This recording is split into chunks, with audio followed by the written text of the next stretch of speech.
जहाँ आप लोग पड़े हुए हो। नहीं मान रहे हो, मत मानो।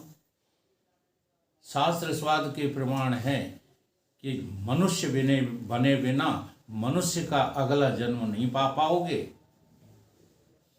तो अभी हम कौन हैं? अनुभव कुछ हो रहा है? अभी हम कौन हैं? महाराज जी कहते हैं सोशल एनिमल हो। कौन हो? जानवर हो, लेकिन वो वाले नहीं हो, गैया भैंसिया आदि नहीं हो। थोड़ी सी आपके अंदर क्या आ गई है? सामाजिकता आ गई है। उस विवेक का जो है आप इतना ही प्रयोग कर पाए हो। आहार, निद्रा, भय, मिथुन, इनका सहूर सीख लिया है बस। करते वो भी यही हैं, करते तुम भी वही हो, लेकिन तुम सहूर से कर लेते हो। इसलिए तुम कौन हो गए? Social animal.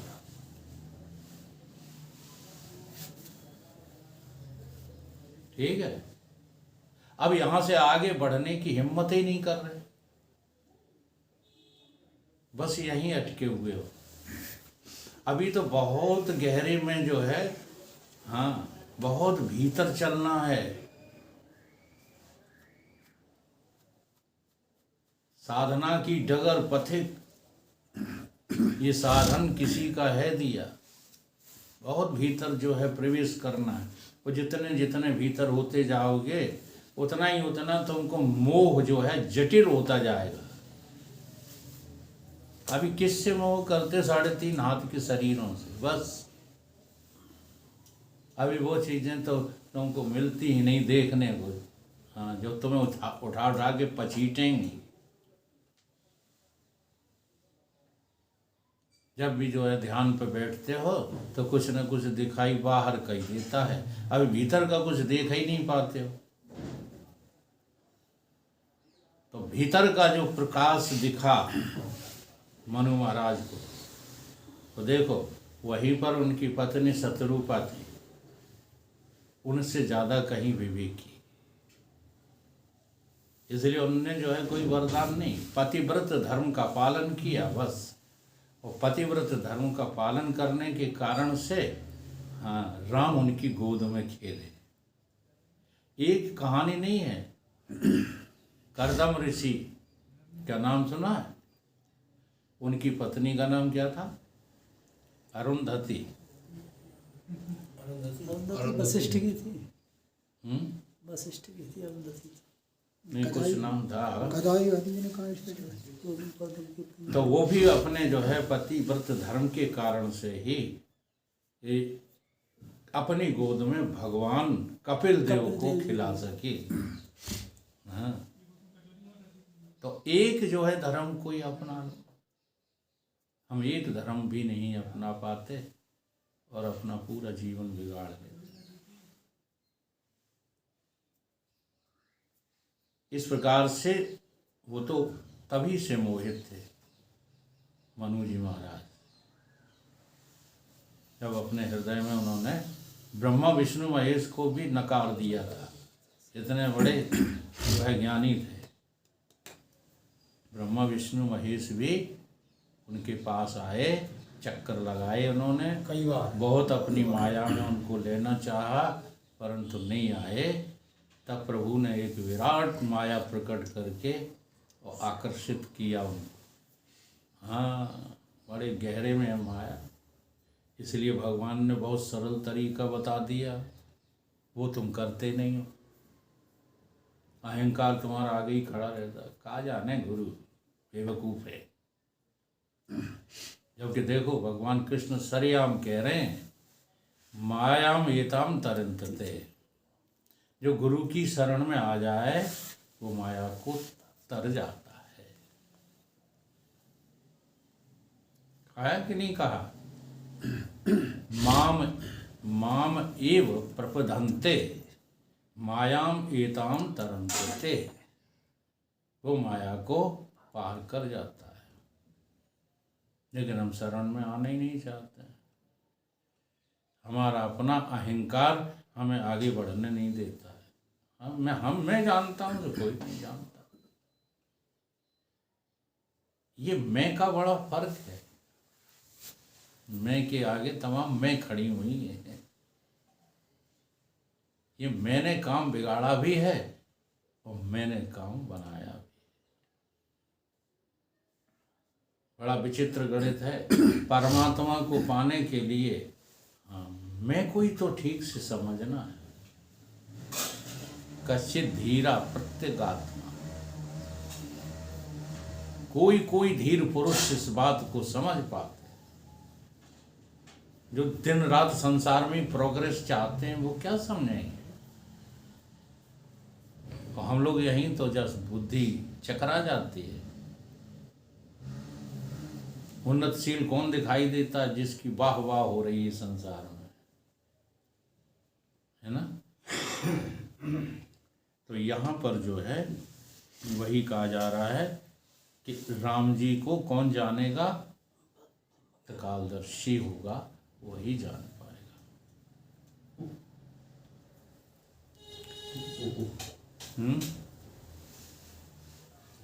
ये तो नींद में हु कर रहे हैं। नहीं, बेलपत्री चढ़ा रहे शंकर जी। बेलपत्री चढ़ा जी पूजा कर रहे हैं कि यहाँ पत्ता गलत तोड़ना है। देखो इनका भी ध्यान तगड़ा है। चलो अच्छा है। जब विश्वामित्र ने ऐसा कहा तब राजा दशरथ चुप होकर के गिर पड़े और फिर कई मुहूर्त पर्यंत पड़े रहे। चतुर्थ सर्ग समाप्त। वाल्मीकि जी बोले कि हे भारद्वाज, एक मुहूर्त उपरांत राजा उठे और धैर्य धारण करके बोले कि हे मुनीश्वर, आपने क्या कहा? राम जी तो अभी बच्चे हैं, अभी तो उन्होंने शस्त्र और शास्त्र अस्त्र विद्या नहीं सीखी, बल्कि पालने पर सैया पर शयन करने वाले, अंतःपुर में स्त्रियों के पास बैठने वाले और बालकों के साथ खेलने वाले हैं। उन्होंने कभी भी रणभूमि नहीं देखी और ना भ्रकुटी चढ़ाकर कभी किसी पर क्रोध भी किया। वे दैत्यों से क्या युद्ध करेंगे? कभी पत्थर और कमल का भी युद्ध हुआ है।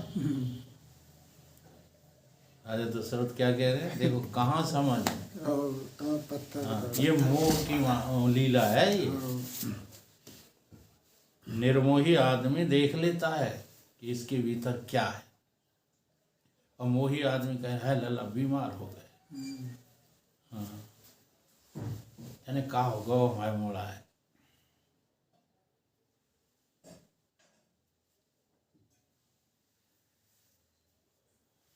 वह दैत्यों से क्या युद्ध करेंगे? कभी पत्थर और कभी कमल का भी युद्ध हुआ है। हे मुनीश्वर, मैं बहुत वर्षों का हुआ हूँ। इस वृद्धावस्था में मेरे घर में 4 पुत्र हुए हैं और चारों में राम जी अभी 16 वर्ष के हुए हैं। वो तो मेरे प्राण हैं। इसलिए वहाँ चौपाई बड़ी बढ़िया जो है इस्तेमाल की है। राम देत नहीं पर राम देत, ये महाप्राण है। और तो प्राण की तरह प्रिय है, और ये महाप्राण है। इनको देते बनता नहीं है। उनके बिना एक क्षण भी नहीं रह सकता। जो तुम उनको ले जाओगे तो मेरे तो प्राण ही चले जाएंगे। हे मुनीश्वर, केवल मुझे ही उनका इतना स्नेह नहीं है, लक्ष्मण, शत्रुघ्न, भरत और माताओं के भी वो प्राण हैं। जो तुम उनको ले जाओगे तो सब ही मर जाएंगे। जो तुम हमको राम जी के वियोग से अलग करने आए हो तो ले जाओ हे मुनीश्वर। अब यहाँ जो है प्राणों की बड़ी विचित्र जो है बात कही गई। सबके प्राण। अब देखो हमारे प्राण तुम्हारे प्राण, इनके प्राण, उनके प्राण, अपने अपने प्राण सबको प्रिय हैं नहीं? सबको प्रिय हैं? बोलो। सबको प्रिय है। अब प्राणों का भी जो प्राण है वो किसे प्रिय है?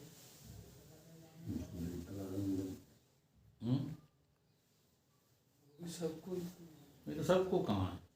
अगर सबको होता तो फिर अपने प्राणों से क्या लेना देना?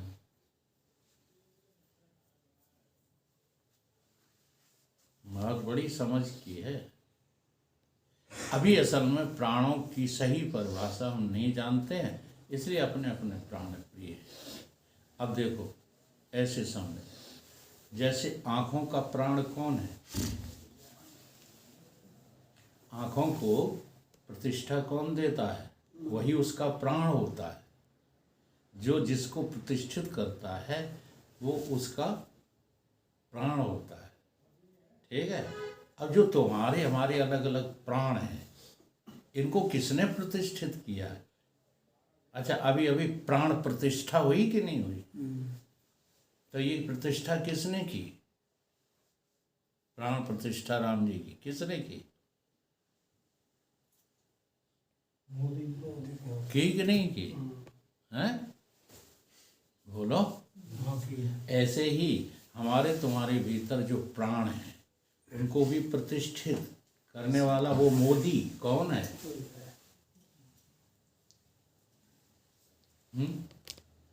हर हर मोदी, घट घट मोदी। बड़ा विचित्र प्रधानमंत्री है। बने हो। शास्त्रों में आगे, पुराणों में इनका नाम चलेगा। भारतवर्ष में दो ही लोग हुए हैं, एक तो महात्मा गांधी हुए थे, थोड़ा थोड़ा लाल बहादुर शास्त्री, और अब ये मोदी। अभी नहीं लग रहा किसी को। अभी तो विरोधियों को ही लगता है कि बहुत बड़ा दुष्ट है। अच्छा, महात्मा गांधी दुष्ट अंग्रेजों को नहीं लगते थे? नहीं लगा, बिल्कुल नहीं।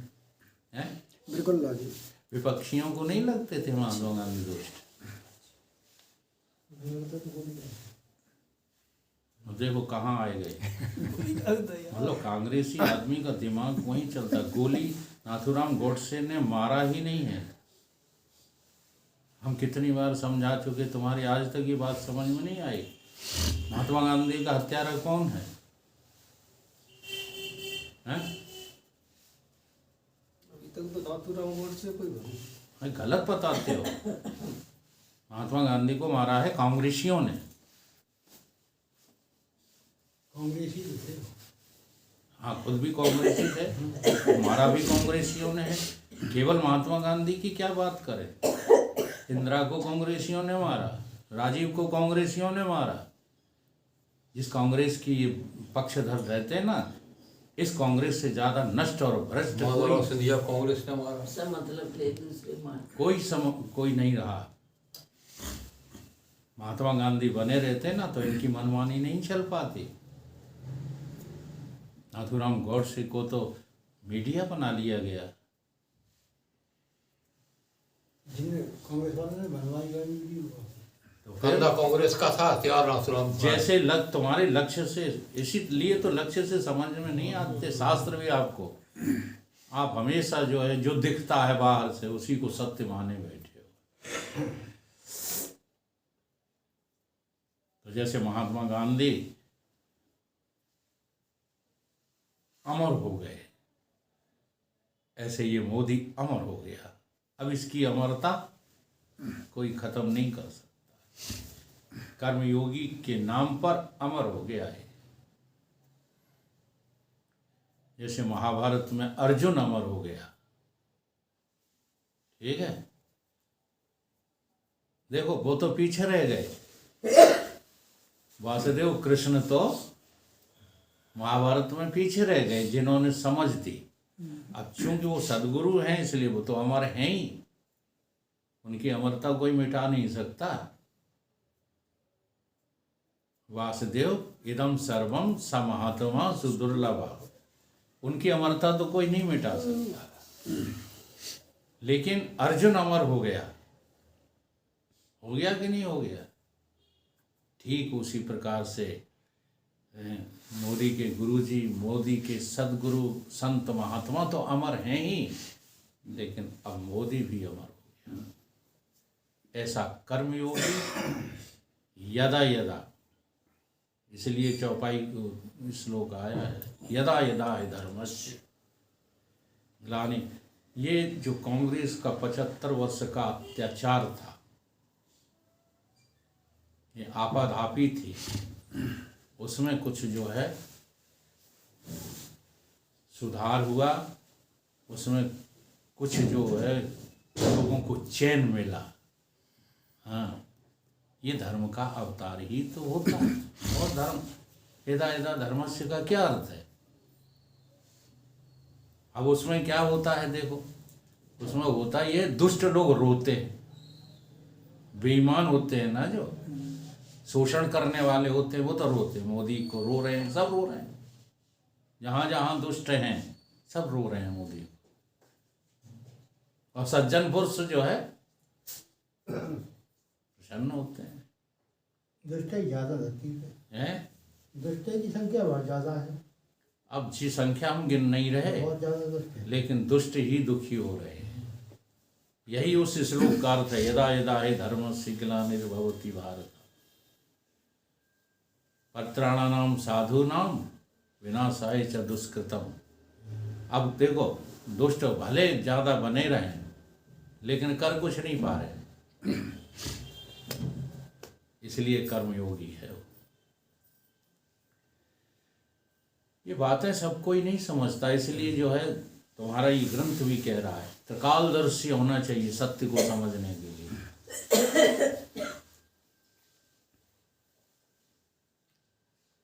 मेरे चित्त में तो राम जी पूर्ण हैं, उनको मैं आपके साथ कैसे दूं? मैं तो उनको देख करके प्रसन्न होता हूँ।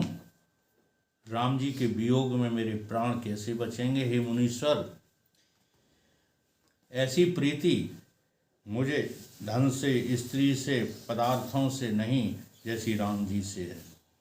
मैं आपके वचन सुनकर अति शोकवान हुआ हूँ। मेरे बड़े अभाग्य उदय हुए हैं। आप इस निमित्त आए, मैं राम जी को कदापि नहीं दे सकता। आप कहिए तो मैं एक अक्षौणी सेना जो अति सूरवीर, शास्त्र विद्या से संपन्न साथ लेकर चलूं और उन दो दुष्टों को, दैत्यों को मारूं। और विश्रवा का पुत्र रावण हो तो मैं उससे भी युद्ध करने में पीछे नहीं हट सकता। पहले मैं बड़ा पराक्रमी था, ऐसा कोई त्रिलोकी में न था मेरे सामने आता, पर अब वृद्ध अवस्था को प्राप्त होकर देह जर्जर हो गई है। हे मुनीश्वर, मेरे बड़े अभाग्य हैं जो आप आए। मैं तो रावण क्या लिख रहे हैं से भी नहीं कांपता, और केवल मैं ही नहीं वरन इंद्र आदि देवता भी उससे भय पाते हैं। किसकी सामर्थ्य है जो उससे युद्ध करे? काल में बड़ा सूरवीर, जो मेरी ही उसके साथ युद्ध करने की सामर्थ्य नहीं रही, अपने ही कह रहे हैं। तो राजकुमार राम कैसे सामर्थ्य को प्राप्त होंगे?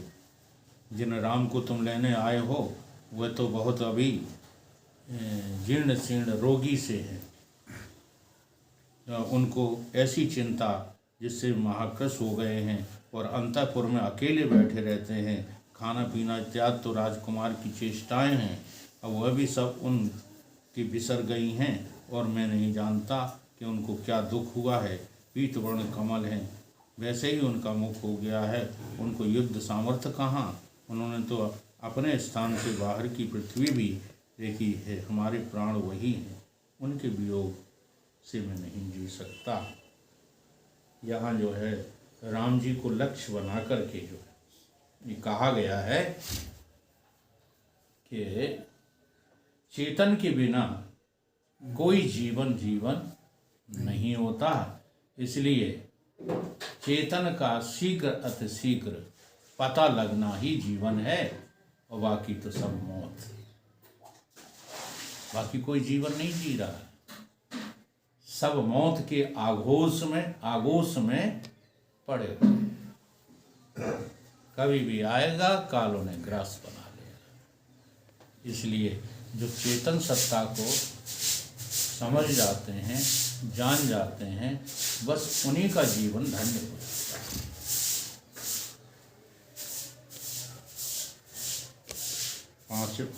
पांचवा सर्ग समाप्त। बोलिए सतगुरुदेव भगवान की।